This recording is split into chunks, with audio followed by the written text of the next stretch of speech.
হ্যাঁ hello everyone, good morning. আমি মিনিতা আবার চলে আসলাম নতুন একটা ব্লগ ভিডিও নিয়ে, নতুন একটা হ্যাপি মোমেন্ট নিয়ে। তো আজকের ব্লগ ভিডিওটা অনেক সকাল সকাল স্টার্ট করেছি। এখন বাজে ঘড়িতে দেখতে পাচ্ছ কি না বুঝতে পারছি না, এই দেখো এখন বাজে 5টা 10। আমি রেডি হয়ে নিয়েছি, ফ্রেশ হয়ে গেছি, স্নান টান করে। তো একটু বেরোবো, কোথায় যাচ্ছি না যাচ্ছি পুরো ব্লগটা দেখতে থাকো, তাহলেই তোমরা ঠিক বুঝতে পারবে। চলো তোমরা দেখতে থাকো আর সাথে থাকো। বাইরে পুরো অন্ধকার। হ্যাঁ হ্যাঁ, চলো বাইরে বের হই, লাইট বন্ধ করি, বাইরের লাইটও বন্ধ করি, সব অন্ধকার। চলো আমরা একটু বেরোই, তারপরে আবার। তো আমরা পৌঁছে গিয়েছি বাস স্ট্যান্ড। আজ আমরা বাসে করে যাব, আর কোথায় যাচ্ছি না যাচ্ছি পুরো ব্লগটা দেখতে থাকো। আর চলো কে কে যাচ্ছি সেটাও তোমাদের সাথে শেয়ার করি। আমি যাচ্ছি, আমার মেজো যা যাচ্ছে, আর আমার হাজব্যান্ড আর টুকাইয়ের বুনু যাচ্ছি। চলো তাহলে দেখতে থাকো। 2000 years later. Hi guys. তো আমরা এসেছি সেই 5টা 20-তে। এখন বাজে 6টা 50 বলছি কেন, 7টা 50 বাজে। এখন গাড়ি পাচ্ছিলাম না, এখন টিকিট কাটলাম, এখন একটা স্টেট বাস আসলো। এখন আমরা 2 ঘন্টা ওয়েট করার পর গাড়ি আসছে, আমি গাড়ি পেলাম। চলো এখন গাড়ি থেকে অনেকক্ষণ ওয়েট করার পর এখন টিকিট কাউন্টারে টিকিট দেওয়া হচ্ছে। যেহেতু টাইম মেনটেন করে সব কাউন্টার খোলে, তারপর বরমশাই গিয়েছে টিকিট কাটতে। ততক্ষণে আমরা এখানে বসেছিলাম। টিকিট কাটা কমপ্লিট করে বরমশাই এসে আমাদের হাতে টিকিট দিল, আর আমরা যে যে সিটে বসে পড়লাম। তারপর বাসে উঠে আমরা রওনা দিয়ে দিলাম আমাদের যে জায়গায় যাওয়ার প্ল্যান রয়েছে সেই জায়গায়। জানি না কতটা দূর, ফার্স্ট টাইম যাচ্ছি, কেমন হবে না হবে কিচ্ছুই বুঝতে পারছি না। আর বাসে ট্রাভেল করা আমার পক্ষে ভীষণ কঠিন একটা ব্যাপার। কিন্তু ট্রেনের টিকিট যেহেতু কাটা হয়নি, আর 5টা কত যে জানি ট্রেন ছিল, সেই জন্য আর ট্রেনটা ধরতে পারিনি। এত সকাল সকাল বাচ্চা নিয়ে এত সকাল সকাল কোথাও যাওয়া সম্ভব হচ্ছে না। আর কোথায় যাচ্ছি চলো তোমাদের সাথে শেয়ার করেই ফেলি। আমরা যাচ্ছি আলিপুরদুয়ার। আলিপুরদুয়ার থেকে আমরা যেখানে যাচ্ছি, যে লোকেশনে, সেই লোকেশন থেকে আলিপুর থেকে 3 ঘন্টা নাকি আরও ভেতরে যেতে। আমার অবস্থা তো প্রায় শেষের পথেই বলা চলে। তারপর আমরা বাসের থেকে নেমে এখানে আরেকটা টোটো করে ধরে তারপর বাস স্ট্যান্ডে এসে এখানে একটা হোটেলে খাওয়া দাওয়া করে নিলাম। খাওয়া দাওয়া করে নিয়ে এখান থেকে এখন আমরা আবার বাস ধরবো কুমারগ্রাম যাওয়ার উদ্দেশ্যে।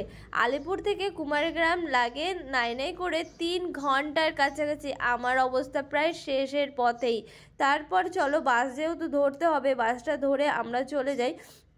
আমাদের আসতে লেগে গেল 9 ঘন্টা। সেই আমরা বাড়ি থেকে বেরিয়েছি 5:30টার দিকে।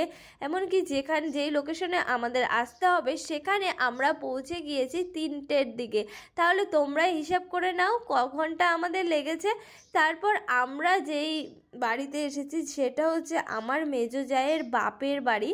ওর ভাইয়ের বিয়ে ছিল, সেই জন্য আমরা এত তড়িঘড়ি করে ছুটতে মজা করব দেখে আমরা চলে এসেছি।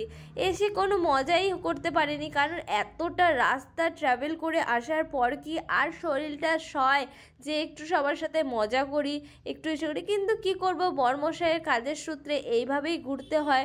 তো ওরা গেছিলো জলসইতে, জলসইয়ে নিয়ে আসলো। আর ওই দেখো ওই রেড শাড়ি পরাটা, ওটা হচ্ছে আমার মেজো যা। আর আমার মেজো জায়ের দেখো নাচের আজকে আনন্দে আর শেষ নেই। আর আনন্দ হবেই বা না কেন, নিজের ভাইয়ের বিয়ে বলে কথা, নিজের দিদি আনন্দ করবে না তো কে করবে, তাই না? আর তার সাথে সকল ফ্যামিলি মেম্বার্সদের সাথে প্রায় 2-3 বছর পর দেখা হয়েছে, তাহলে আনন্দ আর কোথায় থাকবে এই আনন্দ। আবার যখন বাড়ি চলে যাবে তখন মনটা খারাপ। চলো ওর মজা আমি একটু তোমাদের সাথে শেয়ার করলাম। সবাই মিলে কত মজা করছে। আমার শরীরটা বেশ টায়ার্ড, সেজন্য আমি করতে পারছি না। এসে প্রচন্ড টায়ার্ড হয়ে পড়ছিলাম, সেজন্য মরণের মতো 3-4 ঘন্টা ঘুমালাম। বিয়ে বাড়ি এসে কোনো এনার্জি নেই, এতটা রাস্তায় জার্নি করে এসেছি। তো ওঠার পরে ফ্রেশ হয়ে এখন বসে পড়েছি রেডি হতে। এখন যাবো বর কাছে, জল ধরতেও যাইনি, শুয়েছিলাম। বাবুকে দেখো, বাবুকে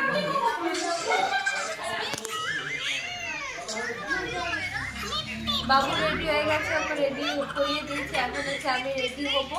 চলো আমি রেডি হয়ে তারপর এই যে আমাদের জামাই মশাই চলে যাচ্ছে, সবাই দেখে নাও। তোমরা আমার চোখ মুখ দেখে অবস্থা বুঝতে পারছো আমার শরীরটা কতটা টায়ার্ড। তারপরে সবাই মিলে উঠতে বললো, উঠে টুটে বললো রেডি হতে। তো আমি রেডি প্রায় কমপ্লিট, খালি শাড়িটা পরবো। আর এখানে একটু বরমশাই আসলো, বরমশাইকে বললো একটু কলকা, মানে বরদের যেইভাবে কলকা হয় সেইভাবে একটু করে দিতে বললো, সেটাই ওকে আমি করে দিচ্ছি ভাইকে। রেডি দেখো, আমরা রেডি, সবাই রেডি। আমরা এখন অনেকটাই লেট হয়ে গেছে, এখন ঘড়ির কাটাতে বাজে 10:10। তো পারাপারি করতেছে। চলো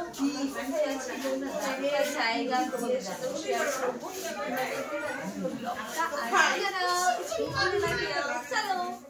তো বর বেরিয়ে পড়েছে, বরযাত্রী সবাই বেরিয়ে পড়েছে, আমিও বেরিয়ে পড়েছি। এই যে আমার বরকে আমি দেখছিলাম আর ভিডিও করছিলাম।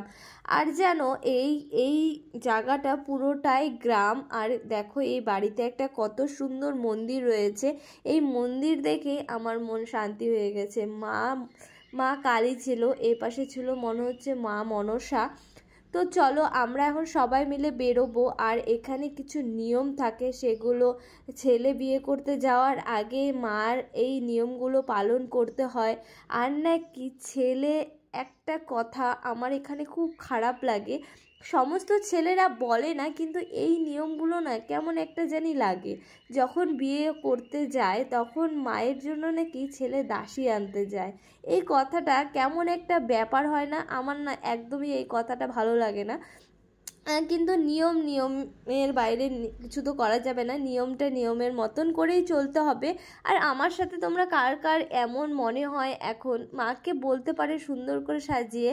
চলো আমরা এই নিয়মটাকে একটু বদলে ফেলি। চলো আমার সাথে কে কে এই নিয়মটাকে বদলাতে চাও অবশ্যই একটু কমেন্টে জানাও তো। আর কি নিয়ম করব সেটা চলো আমরা কমেন্টের মাধ্যমে সবাই ডিসকাস করে নেব। তারপর আমরা এখান থেকে বেরিয়ে বউয়ের বাড়ি প্রায় আমাদের আসতে হচ্ছে তোমার 40 থেকে 45 মিনিট লেগেছে। এসে তারপর সবাই মিলে একটু বোম টোম ফাটিয়ে নিলাম। আর বরমশাই তো বিয়ে করার জন্য প্রচুর এক্সাইটেড হয়ে পড়েছে। এক্সাইটেড হওয়ারই কারণ, যেহেতু বিয়ে বলে কথা, যে একটা কথা আছে, দিল্লি কা লাড্ডু জো খায়া ও ভি পস্তায়া, জো নেই খায়া ও ভি পস্তায়া। চলো একটু খেয়ে দেখুক কেমন একটা ব্যাপার। তারপর এখানে জামাই বরণ করে নিল। জামাই বরণ করার পর এখানে মণ্ডপে ভাইকে বসিয়ে দিয়েছে বিয়ের যেগুলো নিয়ম কানুন করার। তো এখানে হচ্ছে আশীর্বাদ করছে সবাই, আশীর্বাদ করার পর বিয়েতে বসে পড়েছে। আর দেখো এই সব কিছু দিয়েছে, খাট, আলনা, ড্রেসিং টেবিল, লেপ, তোষক, বালিশ, ট্রাং আর গোদরেজ, ড্রেসিং টেবিল, তারপরে একটা শোকেসও ছিল, অনেক কিছু দিয়েছে। সব কিছু তোমাদের সাথে শেয়ার করলাম। তারপর এখানে বিয়ে হতে হতে আমাদেরকে নিয়ে গেল টিফিন খাওয়াতে। তো যেখানে আমরা খেতে বসেছিলাম সেখানেই টিফিনটা দিয়েছে। আর টকাই দেখো এখানে এসেও মোবাইলটাকে আর ছাড়ছে না। তো টিফিন খাওয়া দাওয়া করে এখানে হচ্ছে মেনু চলে এসেছে। আর রাতও হয়ে গেছে অনেক, প্রায় এখানে 12টা বাজতে চললো। তারপর খাওয়া দাওয়া কমপ্লিট করে এসে দেখি বউ বসে পড়েছে বিয়ে করতে, মানে ভাই আর ভাইয়ের বউ বসে পড়েছে বিয়ে করতে। তারপর এখানে বিয়ে দেখতে দেখতে তারপর বউ নিয়ে আমরা বাড়ি চলে যাব, কারণ এরা হচ্ছে রাজবংশী, সেজন্য দুদিনেই এদের বিয়ে, যেগুলো নিয়ম থাকে, যেদিন বর বিয়ে করতে আসে সেদিনই ভোরবেলা বউ নিয়ে চলে যায় আর কি। 2000 years later. কালকে প্রায় ভোর হয়ে গেছিলো, সেজন্য আর কোনো ক্লিপস আমরা নিতে পারিনি। প্রায় আমরা 5টার দিকে বাড়ি এসে তারপর ফ্রেশ হয়ে একটু শুয়ে পড়েছিলাম, যেহেতু সারাটা রাত কাটাতে হয়েছে, সেজন্য আর কোনো ভিডিও ক্লিপস আমি তোমাদের জন্য নিতে পারিনি। এখন আবার আমি শুরু করেছি ব্লগটা। এখন দুটো ভাই মিলে আমরা চলে যাচ্ছি একটু ভুটান বর্ডার ঘুরতে এসেছি। একটু ঘোরার মতন করে ঘুরে নিই, শরীর না হয় টায়ার্ড হবে, ব্যাপার নেই। তো আমরা এখন বেরিয়ে পড়েছি ভুটান বর্ডারের দিকে। তারপর তোমাদের সাথেও ভাবলাম একটু শেয়ার করি, কালকের ভিডিওটা কন্টিনিউ করতে পারিনি। চলো তোমরা দেখতে থাকো আর সাথে থাকো। আর জায়গাটা আমার মোটামুটি নর্মালি লেগেছে, কারণ আমার অনেকটাই মনে হচ্ছিল যে জায়গাটা আমাদের যে বাগডোগরা জংলি বাবা মন্দির ওদিকটার মতনই অনেকটা গাছপালা আর কি চারিদিকে, আর ওই পাহাড় সাইড, ওই ধরো আমাদের শিলিগুড়ির মতনই ভুটান বর্ডারটা প্রায় ওরকমই বলা চলে। আর নিত্য নতুনভাবে তেমন কিছুই ছিল না সেখানে, শুধু এই গাছ পাহাড় আর এই সবই। আর এই হচ্ছে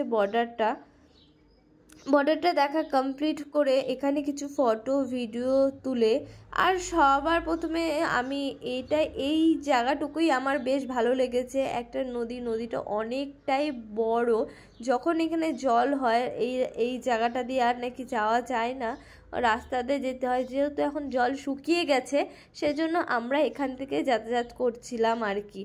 ভাইরা যেখান দিয়ে নিয়ে যাচ্ছিলো আমরা সেখান দিয়েই যাচ্ছিলাম, যেহেতু আমরা নতুন তেমনভাবে কিছুই চিনি না।